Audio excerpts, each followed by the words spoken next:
శివరాత్రి కథలో బ్రహ్మదేవుడు అబద్ధం చెప్పాడు కదా, విష్ణువు చక్కగా ఆది అంతు తెలుసుకోవడానికి ఇద్దరు నేను గొప్ప అని దెబ్బలాడుకుంటూ ఉంటే, ఇక ఈ కథ బ్రహ్మదేవుడినో విష్ణుమూర్తినో తక్కువ చేయడానికి చెప్పిన కథ కాదండి.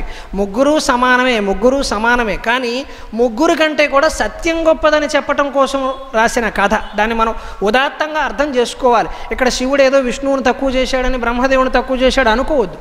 అది శివపురాణం. మీరు విష్ణు సంబంధమైన భాగవత పురాణాన్ని చదివితే అక్కడ విష్ణువే అందరికంటే గొప్పవాడని వర్ణిస్తారు. మీరు అమ్మవారి ప్రధానంగా ఉన్న దేవీ భాగవతాన్ని చదివితే అక్కడ అమ్మవారే ప్రధానమని వర్ణిస్తారు. అందుకని ఆయా పురాణాలు ఆయా భగవంతుణ్ణి కీర్తి చేస్తాయి.